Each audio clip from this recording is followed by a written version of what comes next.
ગુજરાતી ન્યૂઝમાં આપનું સ્વાગત છે। અમીરગઢ તાલુકા આમ આદમી પાર્ટી દ્વારા મામલતદારશ્રીને આવેદનપત્ર।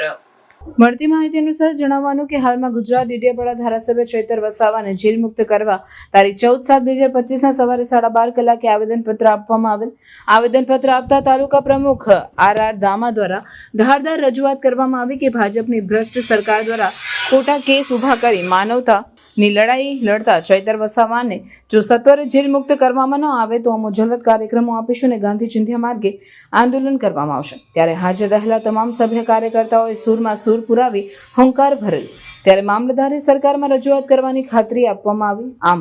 અમીરગઢ તાલુકા આમ આદમી પાર્ટી દ્વારા અમીરગઢ મામલતદાર કચેરીને મોટી સંખ્યામાં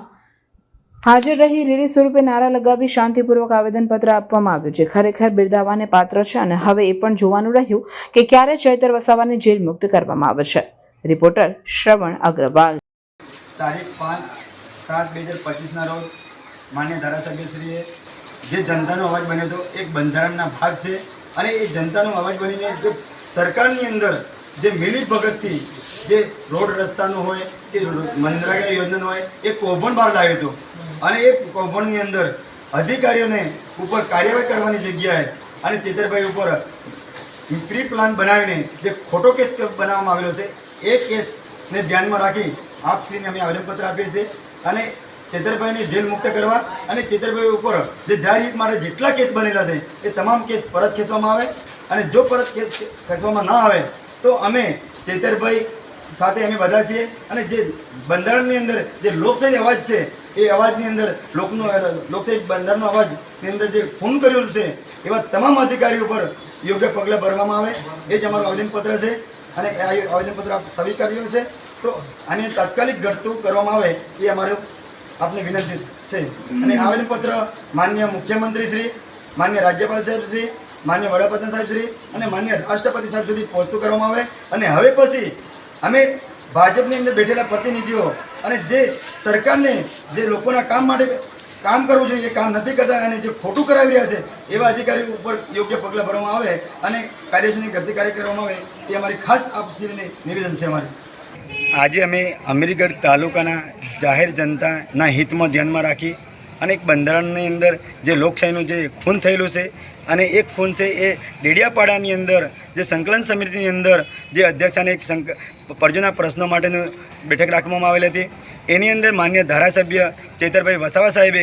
જે ભ્રષ્ટાચાર વિરુદ્ધ અવાજ ઉઠાવ્યો હતો અને એ અવાજના ઉઠાવ્યો અને એના પર જે ભ્રષ્ટાચાર કરેલ છે એવા અધિકારીઓ પર કાયદેસરની ઘટતી કાર્યવાહી કરવાની જગ્યાએ અને અધ્યક્ષના તમામ મિલીભગત થઈને પ્રી પ્લાન બનાવી ચૈતરભાઈ વસાવા પર ખોટો કેસ કરવામાં આવેલ છે અને એક ખોટો કેસ કરીને ખોટી કલમો લગાવીને ચૈતરભાઈને આજે જેલના સળિયા પાસે ધકેલવામાં આવેલ છે। એના અનુસંધાને આજ રોજ અમે અમીરગઢ તાલુકાના આમ આદમી પાર્ટીના તમામ હોદ્દેદારો, કાર્યકર્તા અને સમાજના આગેવાનો સહિત અમીરગઢની તાલુકાના મામલતદારશ્રીને આવેદનપત્ર આપીને જણાવ્યું છે કે જો ચૈતરભાઈ વસાવાને જેલ મુક્ત કરવામાં ન આવે અને ચેતરભાઈ ઉપર જેટલા ખોટા કેસ બનાવવામાં આવેલ છે એ તમામ પરત ખેંચવામાં ન આવે તો આવનાર ટાઈમની અંદર અમે સરકારશ્રીને સોશિયલ મીડિયાના માધ્યમથી જાહેર કરીએ છીએ કે અમે રસ્તા રોકો આંદોલન કરવાની ફરજ પડશે, ગાંધી ચિંધ્યા માર્ગે ઉતરવાની ફરજ પડશે અને છેલ્લે કંઈ ન થાય તો છેલ્લે અમારે હાથમાં કાયદો લેવાની ફરજ પડશે। તો એના પહેલાં અમારા ચૈતરભાઈને જેલ મુક્ત કરવામાં આવે અને એના પર થયેલા ખોટા કેસ પાછા ખેંચવામાં આવે અને આવનાર ટાઈમની અંદર જે બંધારણની હક અધિકારને લઈને કોઈ પણ નાગરિક અવાજ ઉઠાવે તો એમને વાચા આપવામાં આવે અને એમને લાગણી ધ્યાનમાં રાખી પ્રજાહિતનું કામ કરવામાં આવે અને તમામ અધિકારી અને લોકોના હિતના પ્રશ્નને ધ્યાનમાં રાખીને આગળ કામ કરવું જોઈએ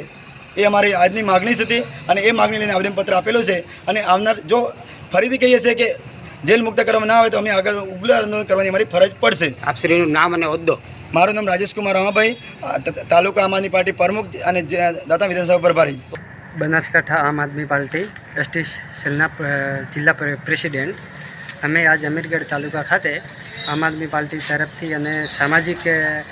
લોક માગણીને લઈને આવેદન પાઠવ્યું છે। અહીંયા ચૈતરભાઈ વસાવાને ખોટી રીતે અનકન રીતે ખોટા કેસો કરીને દબાઈ દેવામાં આવેલા છે, એટલે જેલ મુક્ત કરો એમની ડિમાન્ડ સાથે અહીંયા રિક્વેસ્ટ કરી છે. સોશિયલ મીડિયાના માધ્યમથી સરકારશ્રીને ધ્યાન દોરવા માગીએ છીએ. અનકન રીતે ખોટી રીતે કેસ કરી અને અમારા જનપ્રતિનિધિને એ રીતના દબાઈ દેવામાં ના આવે, એમને તાત્કાલિક ધોરણે એમને જેલ મુક્ત કરવામાં આવે. જરૂર પડશે તો અમે રોડ રસ્તાઓ રોકીશું અને જરૂર પડશે તો અમે ના છૂટકે છે જેલ ભરો આંદોલન બી કરીશું. એટલે જેથી કરીને સરકારશ્રીને